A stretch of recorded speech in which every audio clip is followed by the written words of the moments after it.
Assalamualaikum Pak Nanang. Waalaikumsalam Bu Dikma, silakan apa yang bisa saya bantu Bu? Pak Nanang, maaf nih, boleh nggak saya minta waktunya? Oh, Saya sangat mau, boleh, silakan Bu. saya mau bercerita tentang apa yang saya rasakan akhir-akhir ini. Gitu, Pak Nanang. Boleh, apa yang bisa saya bantu Bu? Begini Pak Nanang, akhir-akhir ini kan saya merasa sangat bingung tuh Hmm? atas murid-murid di kelas yang saya ajar. Hmm. Mereka itu kurang antusias Pak Oh. dalam menerima pembelajaran yang saya berikan. Hmm. Ketika diberi tugas, mereka itu tidak dikerjakan Pak. Oh iya. Nah, padahal saya sudah tegur sampai memberikan hukuman Pak, tapi tetap aja seperti itu Pak. Oh begitu ya Bu. Nah gini Bu, mohon maaf ya sebelum melanjutkan obrolan kita nih. Saya yakin Ibu ngajak ngobrol ke saya kan bukan sekedar ngobrol aja kan. Iya betul. Jadi menurut Bu Nikmah nih supaya kita sepakat, apa yang Ibu harapkan dari obrolan kita hari ini? Oh iya, tentu Pak Nanang ada. Saya mengharapkan solusi atas permasalahan yang saya hadapi dan tentang antusiasme murid-murid yang saya ajar Pak Nanang. Baik Bu, setelah sama-sama kita memahami tujuan pembicaraan kita bisa lanjutkan ke materi yang Ibu sampaikan tadi ya Bu ya. Iya Pak. Baik, menurut Bu Nikmah, hal apa saja yang membuat murid-murid Ibu itu kurang antusias dalam pembelajaran ya Bu? Sebenarnya Pak, saya merasa sudah berusaha semaksimal mungkin Pak betul. untuk memperbaiki cara mengajar saya. Kemudian namanya pelajaran IPS Pak. Iya. Sendiri ya Pak ya. Kalau bagian sejarah itu pasti bercerita ya. Atau mungkin ya, kalau saya ingat kembali, mungkin hal yang menyebabkan murid-murid saya kurang antusias Pak itu, yang pertama, pembelajarannya saya itu sepertinya sedikit membosankan Pak. Kemudian terlalu monoton Pak. Kemudian saya terlalu dominan untuk berbicara gitu. Jadi satu arah gitu loh Pak. Baik. Bercerita di depan murid, kemudian tidak memberi kesempatan kepada murid untuk berpendapat atau aktif berbicara pada pembelajaran saya gitu. Iya, karena pelajarannya sejarah itu cerita ya Bu ya. Iya, betul Pak Nana. Baik. Atau mungkin Ibu punya cerita lain ketika Ibu menggunakan metode lain dalam pembelajaran. Ada Bu? Ada Pak Nana. Saya itu sebenarnya sudah mencoba kasih ice breaking ya. Ice breaking. Mereka itu semangat tuh Pak. Oh gitu. Sangat semangat Pak. Kemudian saya putarkan video juga. Oke. Mereka mau itu menonton Pak. Kemudian apa iya setiap hari harus saya kasih ice breaking gitu loh Pak. Iya. Kalau dikasih ice breaking kan kayak anak TK gitu loh Pak. Betul. Nah itu terus bagaimana? Kapan belajarnya gitu Pak? Iya. Sebenarnya kalau mendengar cerita Ibu, kompetensi Ibu sebagai guru sudah sangat luar biasa Bu. Iya Pak. Jadi kalau Ibu bandingkan pembelajaran yang pertama, yang pembelajaran sejarah tadi, dengan yang kedua yang menggunakan ice breaking, kemudian ada pemutaran video, kira-kira apa saja sih Bu yang dapat membuat murid Ibu antusias dalam pembelajaran? Oh, mungkin menurut saya gini Pak, murid-murid menginginkan pembelajaran yang asik gitu Pak. Yang asik tuh. Kemudian tidak monoton, tidak monoton. Kemudian tidak membosankan Pak. Oke, saya sependapat dengan Ibu. Lalu menurut pendapat Ibu, apa saja sih yang membuat murid-murid asik dan tidak bosan pada pembelajaran Ibu? Kalau menurut saya sih Pak, pembelajaran yang asik itu ya pembelajaran yang terpusat pada murid. Kemudian murid diminta untuk aktif dalam pembelajaran. Kemudian adanya ice breaking ataupun game supaya pembelajaran lebih menarik gitu Pak. Wah, pemikiran yang luar biasa itu Bu. Lalu mengenai tadi Bu, tugas yang diberikan kepada anak-anak, menurut Ibu kira-kira apa yang menyebabkan mereka kurang antusias ya Bu?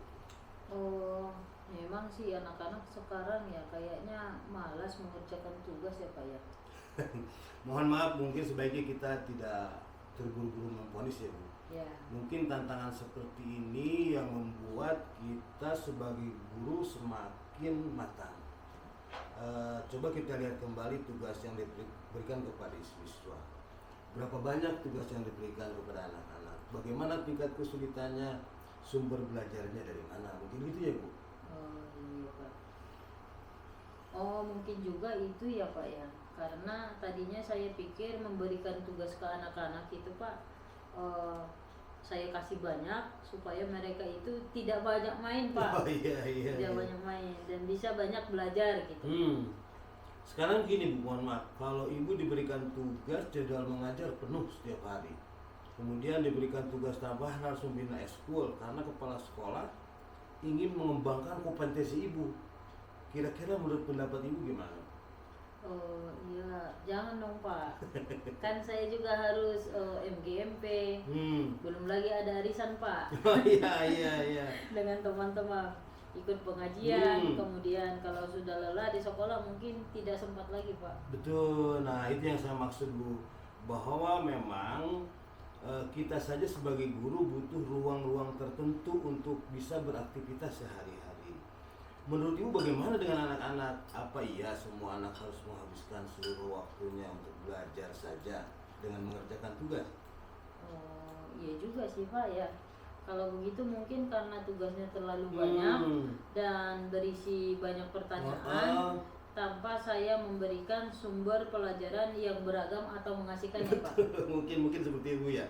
Kalau boleh saya tahu Bu, Ibu menggunakan sumber belajar apa saja ya Bu? Oh, saya itu Pak menggunakan satu buku teks. Kemudian buku teks yang ada di siswa ya Bu? Iya, tambahannya lagi saya ngambil dari perpustakaan Pak. Paling dari anak-anak ke perpustakaan yang Betul, mencari Pak. sumber yang lain. Menurut Ibu, selain buku teks yang dipegang siswa, buku teks yang ada di perpustakaan, ada lagi nggak sih sumber belajar yang lain nih kira-kira ya? Oh, menurut saya sih banyak sih Pak. Pertama YouTube ya. Betul. Kemudian artikel di blog di internet ya. Kemudian tulisan-tulisan ilmiah. Betul.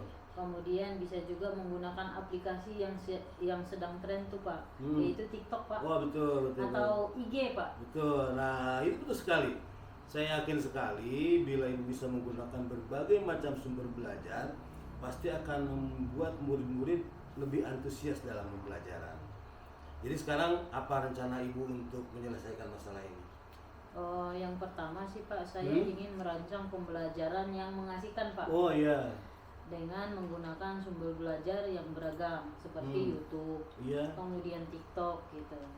Kemudian yang kedua, saya memberikan tugas tidak terlalu banyak Pak, sehingga tugasnya itu sesuai dengan minat murid gitu Pak. Saya ingin mengembangkan muridnya sehingga tidak terkesan dipaksa.